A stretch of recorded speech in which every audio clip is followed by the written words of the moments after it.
Bonsoir tout le monde, ici Monsieur Cacahuète et Zou. Oui, Zou, elle s'est cachée retrouvée. Bon, apparemment. Et puis moi, j'ai très mal au ventre toute la journée, c'était horrible.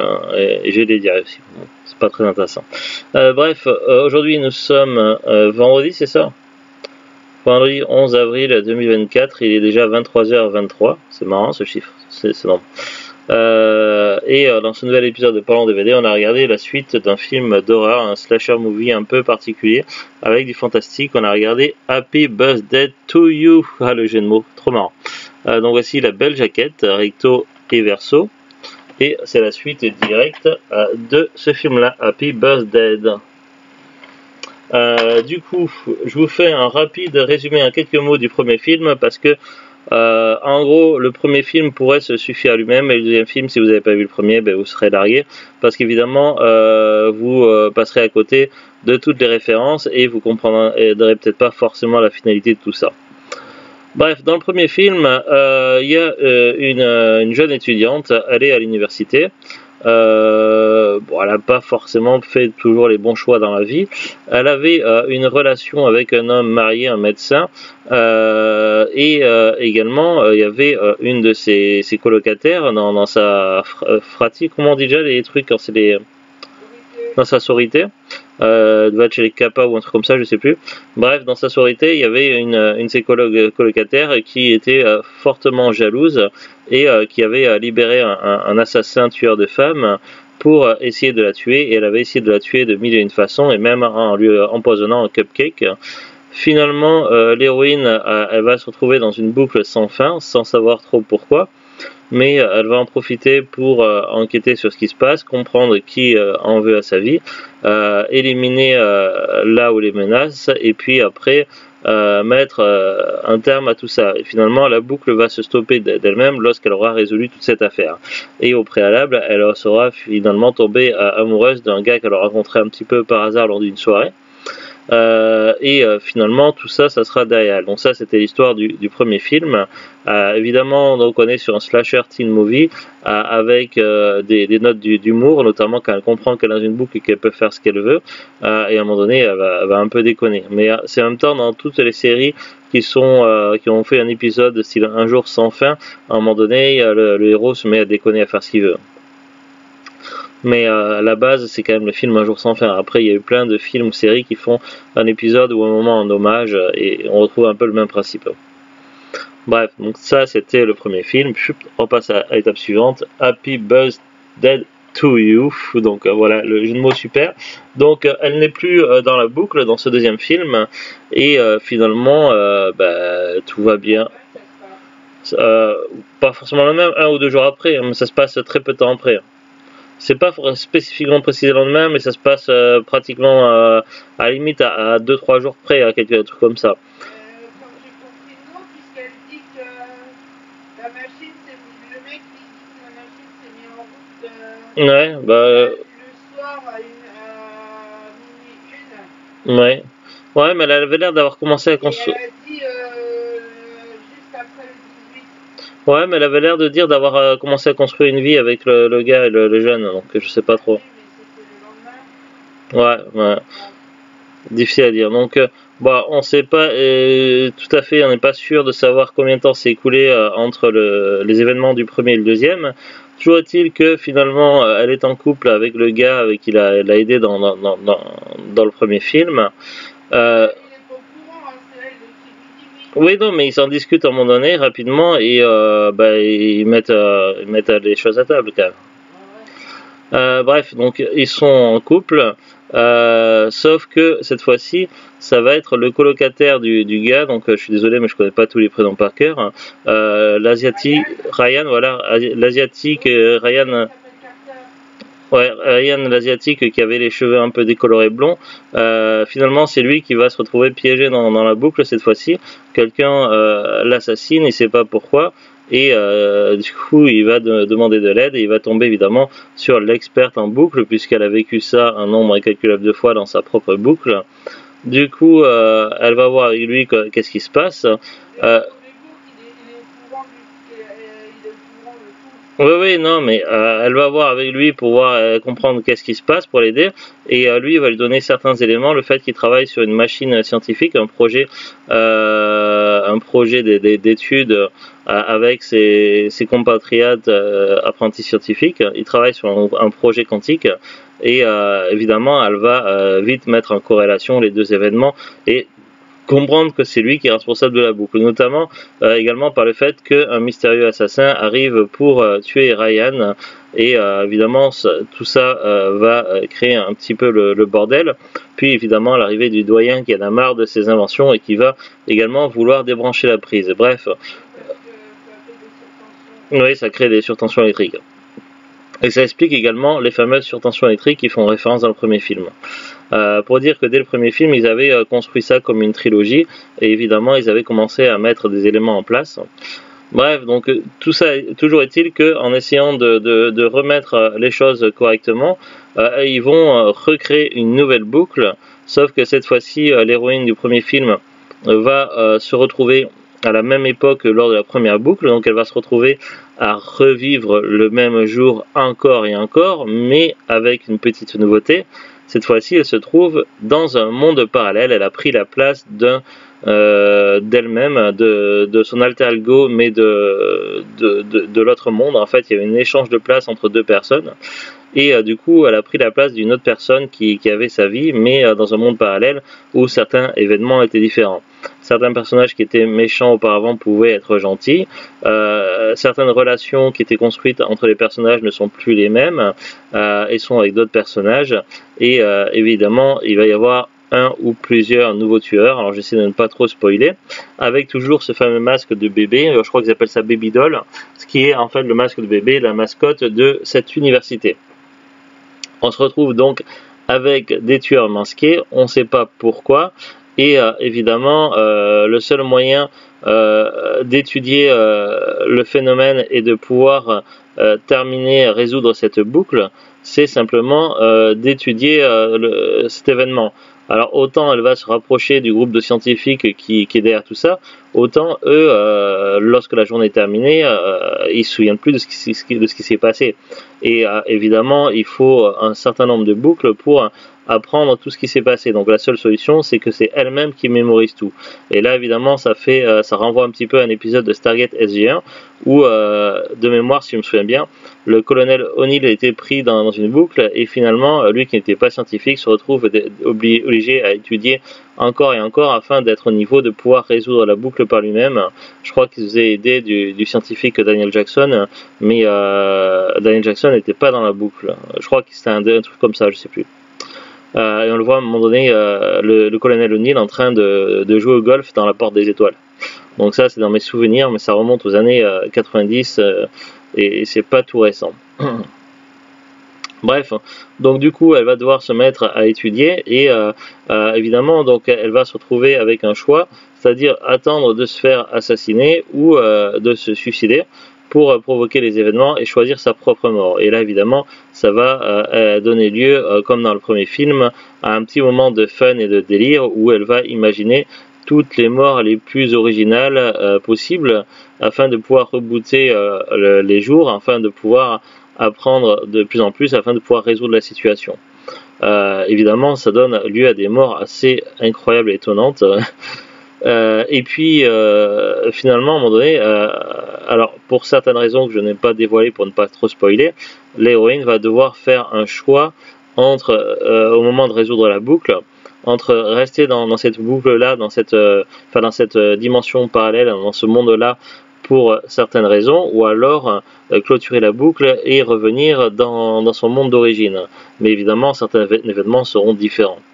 Elle va devoir faire un choix qui va être très difficile pour elle, et une fois qu'elle aura fait son choix et que tout sera résolu, évidemment, le film n'est pas tout à fait un happy end, parce que si vous restez un petit peu après le générique, pas le générique tout entier, mais la scène post-générique, on va se retrouver non pas avec une scène post-générique, style un petit gag ou un petit truc sympa, vite fait, comme il y a dans certains films ou séries, mais plutôt carrément sur une scène post-générique allongée, et qui tease carrément le troisième film de la trilogie, Happy Birthday 3. Après, je ne sais pas si c'est le titre définitif prévu ou non, mais évidemment, ils vont se retrouver avec l'invention au sein de services secrets ou je ne sais quel service du gouvernement, et ils vont devoir faire des expériences et choisir qui mettre dans une boucle. Et évidemment, ça donne lieu un petit peu à sourire quand on voit qui c'est qu'ils choisissent. Bref, donc voici un peu comment on pourrait résumer, malheureusement en spoilant un petit peu, le film Happy Birthday to You. Alors évidemment, je ne vous ai pas dévoilé tous les personnages ni les tueurs pour ne pas tout gâcher. On est sur un film très sympa, très léger, beaucoup plus fun et beaucoup mieux construit que le film d'horreur qu'on a vu il n'y a pas si longtemps que ça, donc Winnie the Pooh. Donc on est sur vraiment un film d'horreur fantastique, vraiment excellent, d'un niveau incroyable, mais qui nécessite d'avoir vu le premier pour avoir tous les éléments. Après, on a vu doublé en français, donc il n'y a eu aucun problème sur le doublage français, très très correct. Le jeu des acteurs était impeccable, l'histoire super, franchement rien à redire. Donc vraiment un gros oui, donc je classe facilement dans mes films préférés. Et un petit message, la mort revient frapper. Donc voilà, franchement, ça vaut le détour. Si on aime bien un petit peu le fantastique horreur slasher teen movie. On va lire le synopsis derrière. Alors que Tree pensait s'être définitivement débarrassée de celui qui voulait sa mort et qu'elle file le parfait amour avec Carter, elle se retrouve projetée dans une dimension parallèle à notre monde. Elle doit désormais affronter des fantômes de son passé et de nouveaux ennemis. Découvrez Happy Birthday to You, la suite inventive du premier opus à succès de Blumhouse, Happy Birthday. Bonus non censuré, bêtisier, scène coupée, l'anniversaire sans fin, toile de l'amour, le cauchemar de Tree, les multivers pour les nuls. On n'a pas regardé les bonus, mais c'est un peu dommage parce que ça a l'air très très sympa. Les petites images, tout ça. Et là évidemment, on voit le fameux masque de bébé qui fait peur. On va regarder rapidement les infos sur Wikipédia. C'est parti. Happy Birthday to You ou Bonne fête encore 2 au Québec. Happy Birthday Day to You est une comédie d'horreur et de science-fiction américaine réalisée par Christopher Landon et sortie en 2019 au cinéma. Il fait suite au film Happy Birthday du même réalisateur et sorti en 2017. Reprenant après les événements du premier volet, il en conserve le côté humoristique, mais l'aspect horrifique et slasher sont mis au second plan pour se rapprocher du genre de la science-fiction et expliquent certaines questions qui étaient restées en suspens dans le premier film. Bien que remboursant son budget de 9 millions de dollars, supérieur à celui du premier opus, lui permettant d'être un petit succès au box-office, il n'égale pas le succès commercial du premier volet, ce qui est dommage. Il reçoit des critiques positives pour la performance de Jessica Ross, ainsi que pour son changement de ton, mais divise certaines critiques lui reprochant de trop s'éloigner du film d'origine. Moi, je suis pas d'accord. Après aussi, un bon point également, je ne l'ai pas mentionné, mais on retrouve les mêmes acteurs que dans le premier film, et c'est plutôt une bonne chose, parce que des fois dans les suites, ils doivent changer certains acteurs, et du coup, ça perd un petit peu les gens. Après, à tes souhaits, on a le synopsis qui nous raconte un peu trop d'informations. Société de production Blumhouse Productions, société de distribution Universal Pictures, budget 9 millions de dollars, durée 100 minutes, genre comédie d'horreur et de science-fiction, sortie États-Unis, Québec et France le 13 février 2019, en Belgique le 20 février 2019. Les Belges sont punis, ils ont regardé le film un jour après les autres. Classification tout public avec avertissement pour scènes pouvant heurter la sensibilité du jeune public en France. Casting: Jessica Ross, Israël Broussard, Phil Vu, Suraj Sharma, Sarah Yarkin, Rachel Matthews, Ruby Modine, Steve Zissis, Charles Etken, Laura Clifton, Missy Yeager, Jason Bale, Jimmy Gonzalez, Rob Mello, Caleb Spilliard, Blaine Kern 3e du nom, Trantran, c'est marrant comme nom, et Tenea Intriago. Bon, après jeunesse et développement, après la sortie du premier film, le réalisateur et scénariste Christopher Landon dévoile avoir des idées pour une suite qui se concentrerait sur Tree et les raisons qui font qu'elle est enfermée dans une boucle temporelle lors de ses morts. Rien à voir avec l'expression mange tes morts. Ça fait un peu bizarre. Parce que dit comme ça lors de ses morts. Il présente alors le script à Jessica Ross, l'interprète de Trey, qui révéla plus tard avoir été très emballé par le projet, considérant qu'il fait honneur au premier film et offre un deuxième volet digne des suites de la trilogie Retour vers le futur. D'ailleurs, il y a des petites mentions références à Retour vers le futur dans le film. La production de ce second volet est officiellement validée par Universal Pictures en mars 2018. En septembre 2018, les retours de Jessica Ross, Israel Bossa, Ruby Modine et Rachel Matthews sont confirmés et le titre original Happy Birthday Day to You est dévoilé. Le studio fixe ensuite la sortie du film pour la Saint-Valentin 2019. Tournage. Le tournage du film a débuté le 14 mai 2018 à l'université Loyola de la Nouvelle-Orléans où s'était déroulé le tournage du premier film. Musique. Comme pour le premier film, la musique originale du film a été composée par Bick McCreary. Pour le film, la chanteuse américaine Lizzo a enregistré une reprise de Stayin' Alive des Bee Gees. À la fin du film, on l'entend. La chanson peut être entendue lors du premier générique du film.